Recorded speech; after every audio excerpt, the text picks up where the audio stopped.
نحمده ونصلي على رسوله الكريم اما بعد فاعوذ بالله من الشيطان الرجيم بسم الله الرحمن الرحيم رب اشرح لي صدري ويسر لي امري واحلل عقدة من لساني يفقهوا قولي۔ آپ میں سے کون چاہتا ہے کہ اس کے 24 گھنٹے عبادت بن جائیں؟ ہم سب چاہتے ہیں۔ آپ میں سے کون چاہتا ہے کہ اس کے دن اور رات کے ہر لمحے پر اس کو اجر ملے؟ الحمدللہ۔ یہ کیسے ممکن ہے؟ یہ اسی وقت ممکن ہے جب ہمارے یہ سارے اوقات اللہ سبحانہ وتعالی کی اطاعت میں گزرے، اس کی فرما برداری میں، اور اس کی اطاعت میں اسی وقت گزر سکتے ہیں جب ہم جانتے ہوں کہ ہم سے اس وقت وہ چاہتا کیا ہے، وہ دن کے آغاز پر کیا چاہتا ہے، وہ دن میں ہم سے کیا کام چاہتا ہے، وہ دن کے اختتام پر ہم سے کیا چاہتا ہے، وہ رات کے وقت ہم سے کیا چاہتا ہے، اور پھر سونے کے بعد جاگنے کے وقت ہم سے وہ کیا چاہتا ہے۔ جب ہمیں یہ سب باتیں پتہ چل جائیں اور ہم ان کے مطابق اپنی زندگی کو ڈھال لیں تو ہی ہماری زندگی عبادت بن سکتی ہے، تو ہی صرف دن کے کاموں پر ہی نہیں، رات کے سونے پر بھی ہمیں اجر مل سکتا ہے، ہمارا رات کا سونا بھی عبادت بن سکتا ہے۔ خوش قسمت ہیں وہ لوگ جو علم حاصل کرتے ہیں اس نیت کے ساتھ کہ وہ اس پر عمل کر سکے، اور عمل اس نیت سے کرتے ہیں کہ ان کا رب ان سے راضی ہو جائے، اور وہ اپنی اس مختصر سی زندگی میں، چھوٹی سی زندگی میں جو گنی چنی ہے، اس زندگی کا ایک ایک دن یادگار دن بنا لیں۔ مومن کے لیے صرف چند دن یادگار نہیں ہوتے۔ مجھ سے اگر کبھی کوئی یہ سوال کرے کہ کوئی اپنا یادگار دن بتائیں تو مجھے حیرت ہوتی کہ کس معنی میں یادگار؟ مومن کا تو ہر دن ہی یادگار ہوتا ہے، اور یادگار ہونا چاہیے۔ ہر دن ایک اسپیشل دن ہونا چاہیے، کیونکہ کسی بھی دن کی اہمیت کچھ کم نہیں، ہر دن بہت اہم ہے۔ لہٰذا اس وقت اپنی نیتوں کو خالص کرتے ہوئے سراسر صرف اللہ کی رضا کے لیے عمل کی نیت کے ساتھ اس کتاب کو پڑھیں۔ اس میں سے بہت سی معلومات ایسی ہیں جو آپ کو آلریڈی ہیں، آپ جانتے ہیں، لیکن کمی کہاں ہے؟ عمل میں۔ عمل میں کمی کی کچھ وجوہات ہوتی، اس کی ایک بڑی وجہ علم کا نہ ہونا ہے، یا پھر علم کا منظم طریقے پر نہ ہونا، یعنی علم تو ہے لیکن کسی آرگنائز شکل میں نہیں، یا پھر علم ہونا اور عمل کے وقت بھول جانا، اور پھر کبھی یاد ہوتے ہوئے محض سستی کرنا۔ تو بات ہو رہی تھی اس شوق کی، اس ذوق کی کہ ہماری ساری زندگی عبادت بن جائے، ہم ہر وقت اللہ تعالیٰ کی اطاعت میں رہیں اور ان سارے اسباب کو اپنے سے دور کر دیں جو ہمیں اس اطاعت سے دور کرتے ہیں۔ ہمیں اس کا فائدہ کیا ہوگا اگر ہماری ساری زندگی عبادت ہوگی، ہماری ساری زندگی اگر اللہ تعالیٰ کی اطاعت کے مطابق ہوگی تو اس کا فائدہ کیا ہوگا؟ آخرت میں نجات ہوگی اور ہمارا اعمال نامہ وزنی ہو جائے گا، دنیا کی زندگی بھی پرسکون ہوگی، کیونکہ جب ہم اللہ کی نافرمانی کرتے ہیں تو کبھی بھی سکون نہیں پا سکتے، اور اللہ کی اطاعت میں اطمینان ہی اطمینان ہے، سکون ہی سکون ہے، خوشی ہی خوشی۔ امام ابن تیمیہ کہتے ہیں کہ جو شخص دنیا کی جنت میں داخل نہیں ہوا وہ آخرت کی جنت میں داخل نہیں ہو سکتا، اور دنیا کی جنت میں وہی داخل ہوتا ہے جو اللہ کی اطاعت کرتا ہے اور اللہ کی نافرمانی سے بچتا ہے۔ جب تک ہم جاگ رہے ہوتے ہیں تو ہم ذکر بھی کرتے ہیں، نماز بھی پڑھتے ہیں، اچھے اچھے کام کرتے ہیں، دوسروں کی خدمت کرتے ہیں، تو ہم نیکی کے بہت سے مواقع استعمال کر رہے ہوتے ہیں، لیکن جب ہم سو جاتے ہیں تو پھر سارے مواقع ختم ہو جاتے ہیں۔ ہاں، اگر ہم ذکر کرتے ہوئے سوئیں اور وہ اذکار جو نبی صلی اللہ علیہ وسلم نے سکھائے، اور ذکر کرتے ہوئے اٹھے وہ اذکار جو نبی صلی اللہ علیہ وسلم نے سکھائے، تو ان دو کناروں کے بیچ کا حصہ یہ وقت بھی عبادت بن جائے گا، اور جب یہ وقت عبادت بنے گا تو صبح آپ خوش و خرم اٹھیں گے، اور جب خوش و خرم اٹھیں گے تو پھر کیا ہوگا؟ اچھے اچھے کام کریں گے، سارا دن اچھا گزرے گا۔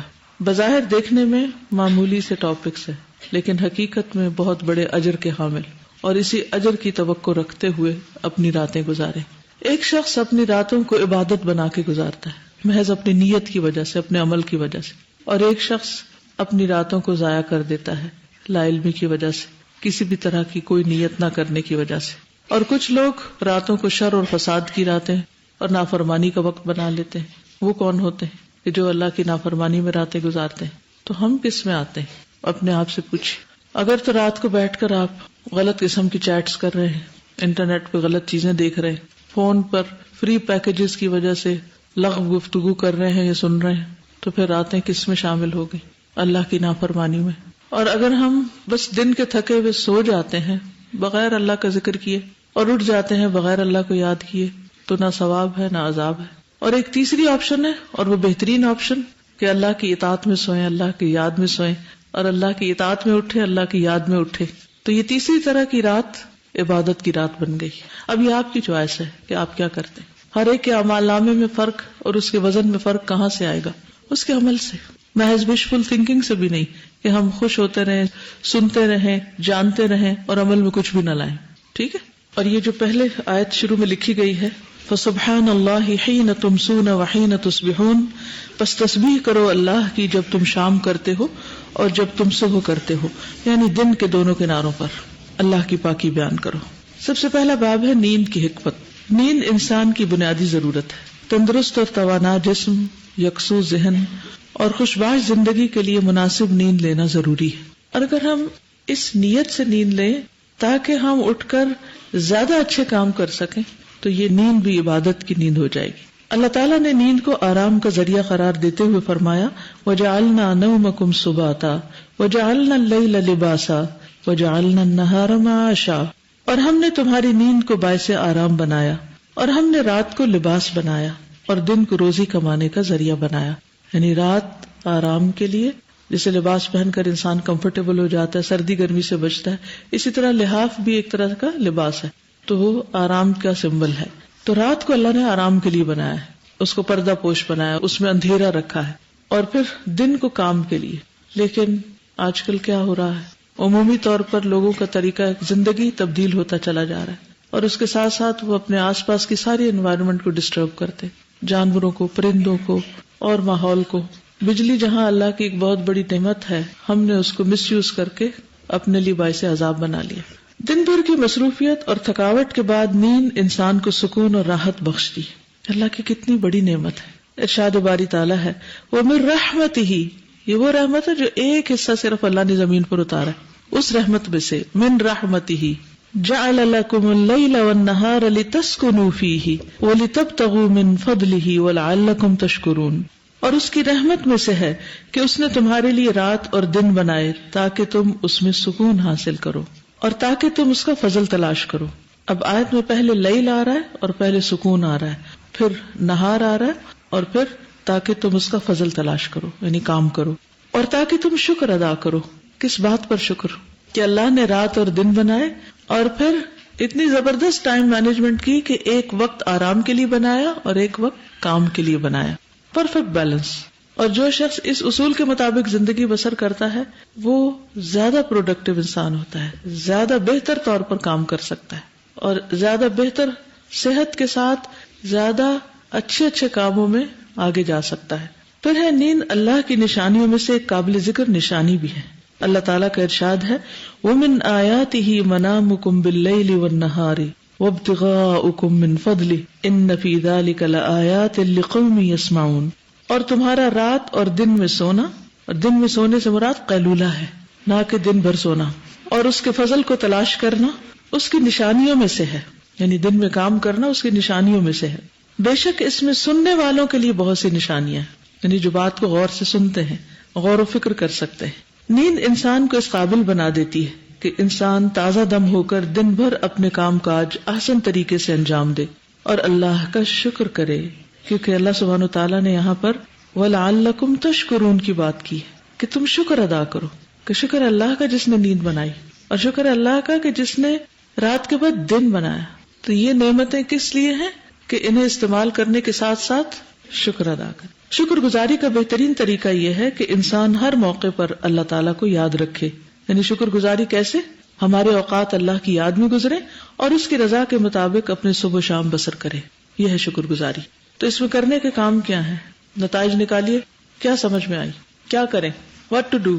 رات کو سونا چاہیے, پہلا سبق. ٹھیک ہے. دوسرا سبق, دن کو کام کرنا چاہیے. پہلا سبق, رات کو سونا چاہیے. دوسرا, دن کو کام کرنا چاہیے. تیسرا, شاباش, کام کرنا چاہیے تاکہ اللہ تعالیٰ کا فضل تلاش کرے. ٹھیک ہے نا. ان نعمتوں پر اللہ تعالیٰ کا شکر ادا کرنا چاہیے اور اللہ تعالیٰ کی نشانیوں پر غور و فکر کرنا چاہیے اور دن میں قیلولہ کرنا چاہیے. بس ان آیات سے اور اس لیسن سے یہ بات ہمیں سمجھ میں آتی. ٹھیک ہے جی. آپ اللہ کی باتیں سننی بھی چاہیے, صرف پڑھنی ہی نہیں، سننی بھی چاہیے. یعنی آپ سوچ رہے ہوں گے کہ یہ باتیں تو ہم خود بھی بیٹھ کے گھر میں کتاب پڑھ سکتے. تو مجھے آج کسی نے کہا یہ 4 دن آپ کیا کریں گی، یہ تو چھوٹی سی کتاب ہے، یعنی 1 گھنٹے میں آپ ساری کتاب پڑھ سکتے ہیں، کوئی مسئلہ نہیں. لیکن خود پڑھنے میں اور سب کے ساتھ مل کر پڑھنے میں اور پھر پڑھتے ہوئے غور و فکر کرنے میں اور پھر عمل کی نیت سے پڑھنے میں بہت فرق ہے. انفارمیشن کا حاصل کرنا بہت آسان ہے، لیکن اس کو ڈائجسٹ کر کے اس کو اپنے عمل میں لانا، اپنی عادات کو تبدیل کرنا انتہائی مشکل کام ہے. تو اس کے لیے تو 4 دن بھی تھوڑے ہیں، لیکن چلے 4 دن کی زندگی کچھ کام کر لیں. آگے چلتے ہیں. نیند اور بیداری کے اوقات. سونے جاگنے کے اوقات کو باقاعدہ منظم کرنے کی ضرورت ہے. اللہ تعالیٰ نے انسانوں کے اندر ایک ایسا خودکار نظام بایولوجیکل کلاک سیٹ کیا ہوا ہے جو دن رات کے آگے پیچھے چلنے کے ساتھ ساتھ کام کرتا ہے. یعنی جیسے دن اور رات آگے پیچھے آتے جاتے ہیں نا، کبھی رات لمبی ہوتی ہے، کبھی دن چھوٹا ہوتا ہے، کبھی دن لمبا ہوتا ہے، رات چھوٹی ہوتی ہے، تو اس کے مطابق ہماری باڈی بھی ایڈجسٹ کرتی چلی جاتی ہے. اور پھر آپ دیکھیں گے کہ بچپن سے ہی بچوں کے اندر مختلف ہیبٹس یا تو اچھی طرح ڈیولپ ہو جاتی ہیں یا نہیں. لیکن عموماً چھوٹے بچے صبح بہت جلدی جاگ جاتے ہیں. مثلاً بہت چھوٹے بچے فجر کے وقت جاگ جاتے ہیں. یہ اور بات ہے کہ انہیں دودھ پلا کے تھپک کے پھر سلا دیا جاتا ہے، کیونکہ ان کے سونے کے اوقات زیادہ ہوتے ہیں. ابھی ان کے کام کرنے کے دن نہیں آئے، آرام کے دن ہیں. اللہ سبحانہ و تعالیٰ نے ایک بچپن رکھا ہے، ایک بڑھاپا رکھا ہے. تو بچپن میں بھی انسان آرام زیادہ کرتا ہے، سوتا ہے، اور بڑھاپے میں بھی آپ نے دیکھا ہوگا کہ بوڑھے لوگوں کے پاس زیادہ کام نہیں ہوتا تو موسٹلی وہ آرام کرتے رہتے ہیں. تو زیادہ کام زندگی کے کس حصے میں ہوتا ہے؟ جوانی میں. لیکن اگر جوان سست ہو جائیں تو پھر کیا ہو، یا وہ کسی اور کام میں لگ جائیں. اسی طرح اندھیرا چھاتے ہی انسان کے اعصاب سست ہونے لگتے ہیں، تھکن کا احساس غالب آنے لگتا ہے اور لیٹنے کو دل چاہتا ہے. یعنی ایک نیچرل سی انسان کے اندر ایک ارج ہوتی ہے. ارشاد باری تعالیٰ ہے هو الذی جعل لکم اللیل لتسکنوا فیہ والنہار مبصرا ان فی ذلک لآیات لقوم یسمعون. وہی ذات ہے جس نے تمہارے لیے رات بنائی تاکہ تم اس میں سکون حاصل کرو، اور دن کو روشن بنا دیا، بے شک اس میں ان لوگوں کے لیے نشانیاں ہیں جو سنتے ہیں. وَهُوَ الَّذِي جَعَلَ لَكُمُ اللَّيْلَ لِبَاسًا وَالنَّوْمَ سُبَاتًا وَجَعَلَ النَّهَارَ نُشُورًا. اور وہی ذات ہے جس نے تمہارے لیے رات کو لباس اور نیند کو آرام اور دن کو اٹھنے کا وقت بنایا ہے. اب بتائیے کیا کریں گے؟ وَجَعَلَ النَّهَارَ نُشُورًا کیا ترجمہ کریں گے اس کا؟ اللہ تعالیٰ کا منصوبہ کیا ہے، اس کا پلان کیا ہے کہ دن کو کس لیے بنایا جائے؟ سو کر دوبارہ اٹھنے کے لیے. اور ہم نے کیا بنا دیا اس کو؟ سو کے دوبارہ سونے کے لیے. وَجَعَلَ النَّهَارَ نُشُورًا. ایسا کیوں ہے کہ ہم اب راتوں کو جاگنا پسند کرتے ہیں اور دن کو سو جانا؟ ایسا کیوں ہو گیا؟ اور لوگ اس کو جسٹیفائی بھی کرتے ہیں. ایک وقت ہوتا تھا کہ دن کو سونا برا سمجھا جاتا تھا، لیکن اب بڑے چھوٹے بچے جوان سب سو رہے ہوتے ہیں اور کوئی برا نہیں سمجھتا، کیونکہ جب سبھی سو رہے ہیں تو کون کس کے عمل کو برا سمجھے جو وہ خود بھی کر رہا ہے. جی آپ بتائیے. ہاں، ہم ایک جسٹیفیکیشن خوبصورت تعویل یہ دیتے ہیں کہ ہمارا لائف سٹائل چینج ہو گیا. مومن کا لائف سٹائل کیسا ہوتا ہے؟ اللہ اور اس کے رسول صلی اللہ علیہ وسلم کے بتائے ہوئے طریقے کے مطابق ہماری زندگی جب ہی عبادت بن سکتی ہے نا، کہ جب ہمارا لائف سٹائل وہ ہو جو اللہ تعالیٰ کے ہاں پسندیدہ ہو. اور عام طور پہ یہ کہا جاتا ہے کہ دن کو بہت ڈسٹربنس ہوتی ہے، چڑیا پرندے جو ہیں وہ بھی بولتے ہیں، انسان بھی برتن کٹکھٹاتے ہیں، اور بھی بہت سی چیزیں ہوتی ہیں، اس لیے پھر رات کو جاگتے ہیں. اور کیوں جاگتے ہیں رات کو؟ دن کو عام طور پر زیادہ سو جاتے ہیں تو پھر رات کو نیند نہیں آتی. تو بہت سے لوگوں کو یہ مسئلہ ہے کہ رات کو نیند نہیں آتی تو اس لیے وہ جاگتے ہیں، اور جاگ کر پھر کچھ کام بھی نہیں ہوتا کیونکہ دماغ بھی پوری طرح کام نہیں کر رہا، تو پھر وہ کیا کرتے ہیں. اس وجہ سے ہم دن کو زیادہ سو کر رات کو پھر سو نہیں پاتے. تو اکثر لوگوں کو رات کو جاگنے کی ایک بیماری سی ہو جاتی ہے، اور پھر جاگتے بھی ہیں تو ظاہر ہے کہ ان کی پھر کوئی سوشل لائف نہیں ہوتی. اس وقت باقی لوگ سو رہے ہوتے ہیں، نہ کہیں جا سکتے ہیں نہ آ سکتے ہیں. پھر ان کو کوئی کمپنی چاہیے ہوتی ہے، اگر گھر والے باقی سو رہے ہیں تو پھر وہ کمپنی کہاں سے ملتی ہے؟ ان کو آن لائن ملتی ہے. اور بہت سے غلط کام پھر رات کو ہوتے ہیں. سورۃ الفلق میں کیا آیا؟ وَمِن شَرِّ غَاسِقٍ اِذَا وَقَبَ. تو غاسق اندھیرے کو بھی کہتے ہیں نا، کہ اندھیرے کے شر سے. تو رات میں جہاں کچھ اچھے کام ہو سکتے ہیں وہاں رات کا اپنا ایک شر بھی ہے، تو جس سے بچنا بہت مشکل ہوتا ہے. جی بعض اوقات کام زیادہ ہوتا ہے، اس میں انسان دن کے اوقات کو اگر صحیح طور پر استعمال کرے تو دن میں کام ختم ہو سکتا ہے. اگر کبھی کبھار زیادہ ہو جائے کام تو رات کو جاگا جا سکتا ہے، لیکن اس کا یہ مطلب نہیں کہ پھر دن میں اس سے ڈبل سوئیں. وہی جو آپ دن میں سو رہے ہیں وہ دن کو کام کر لیتے، کیونکہ دن کے وقت اور خصوصاً دن کے پہلے وقت میں اللہ سبحانہ وتعالیٰ نے بہت برکت رکھی اور کام جلدی مکمل بھی ہو جاتے ہیں. کچھ جابس ایسی ہیں کہ جو نائٹ شفٹس ہوتی ہیں جن میں جاگنا ہی پڑتا ہے، لیکن وہ چند لوگوں کی ہونی چاہیے نا. کسی ریزن کے تحت تو ایکسیپشنل کیس ہر چیز میں ہے. مثلاً روزے فرض کیے گئے لیکن جو بیمار ہوتے ہیں ان کے لیے رخصت ہے. نماز فرض کی گئی لیکن کچھ لوگوں کے لیے رخصت ہے کہ وہ مخصوص دنوں میں نماز نہ پڑھے. تو رخصت تو ہر چیز میں، ہر کیس میں. یہاں عمومی بات ہو رہی ہے کہ فطرت کا ایک عام قانون اور تقاضا کیا ہے اور اس کے خلاف جانے کے نقصانات کیا ہیں. تو رات کو جاگنے کے نقصانات پر ہمیں غور کرنا چاہیے، خواہ وہ صحت کے اعتبار سے ہو، خواہ وہ سوشل لائف کے اعتبار سے ہو، خواہ وہ ہماری ریلیشن شپ کے اعتبار سے ہو. کیونکہ اگر مثلاً کوئی شوہر رات بھر جاگتا ہے اور دن بھر سوتا ہے تو اس کے ریلیشن اپنی بیوی اور بچوں کے ساتھ کیسے ہوں گے؟ تو لائف ڈسٹرب ہوگی نا. اچھا، اب کیا ہے کہ جب ہم دن کو سوتے ہیں تو کھانے پینے کے اوقات بھی بدل جاتے ہیں. اب کھانے پینے کے اوقات میں ہمارا پورا بایولوجیکل سسٹم جو ہے ہماری باڈی کا وہ ڈسٹرب ہوتا ہے، کیونکہ رات کے مختلف حصوں میں مختلف آرگنز بہتر کام کرتے ہیں. یعنی جب ہم سو رہے ہوتے ہیں تو ہمارے اندرون جسم جو ہے وہ کام کرنا شروع کر دیتا ہے، اس کی اوور آلنگ ہو رہی ہوتی ہے. سر کے بالوں سے لے کے آنکھیں اور دل، دماغ، ہر چیز خصوصاً رات کے مخصوص حصوں میں مخصوص فنکشن ہوتے ہیں ان کے. ریسنٹلی مجھے ایک ڈاکٹر کو دیکھنے کا اتفاق ہوا تو اس نے مجھے دن کے 11 سے 1 بجے اور 5 سے 7 بجے شام کو سرٹن فوڈ استعمال کرنے کے لیے کہا کہ اس وقت آپ کے جسم کا مخصوص حصہ زیادہ کام کر رہا ہوتا ہے. اگر آپ اس وقت یہ ڈائٹ لیں گی تو آپ کی صحت میں ڈراسٹک چینج آئے گا. اور واقعی میں اس سے فرق محسوس کر رہی ہوں. اور بعض اوقات جسم کا ایک حصہ اس وقت ریسٹ کر رہا ہوتا ہے اور ہم مثلا معدہ ریسٹ کر رہے ہیں، اس کے ریسٹ کرنے کا ٹائم ہے. مجھے ایک ڈاکٹر نے یوں سمجھایا تھا کہ جیسے دن کے مختلف گھنٹے ہوتے ہیں تو اسی طرح جسم کے مختلف اعضاء گھنٹوں کے مطابق کام کر رہے ہوتے. لیکن مڈ آف دا نائٹ اگر اسٹمک کے سونے کا وقت ہے یا لیور اس وقت آرام کر رہا ہے اور ہم اس وقت کھانا کھا رہے ہیں تو ہم اپنے جسم کے ساتھ بھی لڑ رہے ہیں نا. وہ آرام کرنا چاہتا ہے، ہم اس کو جگا کے کہتے ہیں تم کام کرو. سوچئے اگر آپ کے ساتھ کوئی ایسا کرے تو کیا ہوگا؟ صحیح فنکشن نہیں کرے گا. پھر معدہ اپسیٹ ہوگا. جب معدہ خراب ہوگا تو پھر جسم کا کون سا حصہ صحیح ہوگا؟ سارا ہی بیمار ہوگا.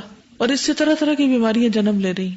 تو اس لیے جب ہم رات کو جاگتے ہیں تو ہماری نہ صرف یہ کہ فزیکل کنڈیشن پر اثر پڑتا ہے بلکہ کچھ ہارمونز جو ہیں وہ رات کو ہی جسم سے خارج ہوتے ہیں اور اگر ہم جاگتے ہیں تو وہ کام نہیں کرتے اور جس کی وجہ سے کئی قسم کی ڈسٹربنسز پیدا ہو جاتی. تو نہ صرف یہ کہ جسمانی طور پر ہم متاثر ہوتے ہیں، روحانی طور پر بھی، کیونکہ دن میں نمازوں کے اوقات آتے ہیں. جو لوگ راتوں کو جاگتے ہیں وہ دن کی نمازیں قضا کر جاتے ہیں. بعض اوقات لیٹ جب سوتے ہیں تو فجر کے لیے اٹھنا مشکل. پھر بعض اوقات دن کو جب سو جاتے ہیں اگر ظہر پڑھ کے نہیں سوئے تو ظہر قضا، اگر اثر نہیں پڑھ کر سوئے تو اثر قضا. بعض لوگ تو مغرب اور عشاء تک یہی کچھ کرتے ہیں، پھر جو ہی رات ہوتی ہے ان کا دن چڑھ جاتا ہے، پھر وہ صبح تک جاگتے ہیں. اس طرح ان کی عبادت میں خلل، ریلیشن شپ میں خلل، جسمانی نظام میں، کھانے پینے کے اوقات میں، یعنی ہر طرح سے وہ نہ صرف یہ کہ اپنے لیے بلکہ گھر والوں کے لیے بھی ڈسٹربنس کریٹ کرتے ہیں. ایسے لوگوں کی زندگی عبادت کہاں سے بن سکتی؟ ہاں ایکسیپشنل کیسز ہیں، کوئی ڈاکٹر ہے تو ظاہر ہے بیمار ہے کوئی تو اسے رات کو جاگنا ہے. اسی طرح اگر کوئی پائلٹ ہے اسے رات کی فلائٹ لے کر جانی ہے اس کو جاگنا ہے. کوئی طالب علم ہے اس کا امتحان ہے تو اپنی نیند کو کم کر کے رات کے کچھ حصے میں پڑھ رہا ہے تو ٹھیک ہے. لیکن ایک عام انسان جو ایک بیکاری کی زندگی بسر کر رہا ہے وہ گھر والوں کے لیے بھی ایک بوجھ بنا ہوا ہے اور خود اپنے لیے ایک وبال جان ہے. اگر رات کو آپ دیر سے سوئے بھی ہیں کسی وجہ سے تو بھی صبح اپنے مخصوص وقت پر اٹھنا ضروری ہے کیونکہ اس وقت جسم جاگ جاتا ہے. پھر اگر جسم جاگ رہا ہے اور آپ زبردستی سو کر اس کو سلا رہے ہیں تو اس سے بھی ایک اندر کنٹرڈکشن ہوگی اور آپ تھکے تھکے فیل کریں گے. جب نیند پوری نہیں ہوتی ہے، جسم پوری طرح فریش نہیں ہوتا تو پھر کیا نقصان ہوتا ہے کہ نہ سن پاتے ہیں، نہ غور و فکر کر سکتے ہیں، نہ کنسنٹریشن ہوتی. آج کل عام شکایت ہے کہ بچوں کا کنسنٹریشن لیول ٹھیک نہیں. اس میں ایک بڑی وجہ ماں باپ کے اپنے اوقات کا منظم نہ ہونا اور ان کی وجہ سے ان کے بچوں کا بھی ساتھ متاثر ہونا ہے. ایک بہت بڑی وجہ نوجوان بچوں کے رات کو جاگنے اور دن کو سونے کی ہے کہ وہ فیس نہیں کرنا چاہتے ریالٹیز کو یا والدین کی انٹرفیئرنس کو یا کریٹیسزم کو یا لوگوں کی لان تان کو. جب وہ کچھ کرتے نہیں اس کا حل یہی ہے کہ آپ سب سے چھپ جائیں اور دن کو سوتے رہیں تو کوئی آپ کو کچھ نہیں کہے گا. رات کو جاگیں گے تو آپ کی موج ہے کیونکہ باقی سب سو رہے ہیں اور آپ کو کوئی کچھ کہنے والا نہیں ہے. استاذہ یہ ہمارے جسم کا جو نظام اللہ تعالیٰ نے بنایا ہے وہ اس طرح سے ہے کہ سورج کی روشنی کے ساتھ ساتھ جب سورج نکلتا ہے اور اس کے ساتھ روشنی آتی ہے تو وہ ہماری آنکھوں کے ذریعے سے جب ہمارے باڈی کے اندر جاتی ہے، اس کے ساتھ ہی ہمارے برین سے مختلف قسم کے جو ہارمون سیکریٹ ہوتے ہیں، اس کے ساتھ ہمارا سارا بایولوجیکل کلاک سیٹ ہوتا ہے، اور مختلف اوقات میں مختلف ہارمونز کا سیکریٹ ہونا، اور پھر شام جب ہوتی ہے تو ہمارے برین کا پائنیل گلینڈ جو ہے وہ میلاٹونین ہارمون سیکریٹ کرتا ہے، اس کے ساتھ ہی پھر ہمارے یہ جو ہے نا کہ اعصاب ہمارے وہ لگنے لگتے ہیں کہ ہمیں لیٹ جانا چاہیے، اس وقت ہمیں واقعی ہی اندھیرا کر لینا چاہیے اور ہمیں سو جانا چاہیے، اس لیے کہ اگر ہم آرٹیفیشل لائٹس میں بھی رہتے ہیں تو وہ ہماری باڈی کا سسٹم اندر سے جو ہے وہ خراب ہوتا ہے، اور اس کی وجہ سے بہت سی یہ آج کل جو کرونک ڈیزیزز بہت عام ہو گئی ہیں، لائک ڈائبٹیز ہے، کینسرز ہے، یا اور اس طرح کی مختلف بیماریاں ہیں، وہ اس وجہ سے زیادہ ہو رہی ہیں کہ ہمارے باڈی کے اندر جو ہم نے اس بیلنس کو خراب کر لیا ہے، اس سسٹم کو خراب کر دیا جو کہ نیچرلی سیٹ تھا، اب اس میں ہم جس وقت اندھیرا ہونا چاہیے اس وقت ہم لائٹ جلا لیتے ہیں اور آرٹیفیشل اس میں لائٹ میں رہتے ہیں، کر رہے ہیں، اور تو سارا بیلنس خراب ہو جاتا ہے۔ بالکل۔ ایک اسٹڈی کے مطابق جو لوگ رات کو جاگتے ہیں ان کے اندر کچھ ایول ہیبٹس ڈیولپ ہو چکی ہوتی ہیں، تو من شر غاسق اذا وقب، جی یعنی رات کے تھوڑے گھنٹوں کی نیند بھی بہت کافی ہو جاتی ہے، اور دن کی اگر اسے ڈبل بھی سوئیں تو جسم اس طرح ریسٹ نہیں کر پاتا اور اس طرح اس کا حق ادا نہیں ہوتا، کیونکہ نبی صلی اللہ علیہ وسلم نے فرمایا کہ ان لجسدک علیک حق، تمہارے جسم کا بھی تم پر حق ہے۔ پھر ہے اللہ یتوفی الانفس حین موتها والتی لم تمت فی منامها فیمسک التی قضى علیها الموت ویرسل الاخرى الى اجل مسمى ان فی ذلک لآیات لقوم یتفکرون۔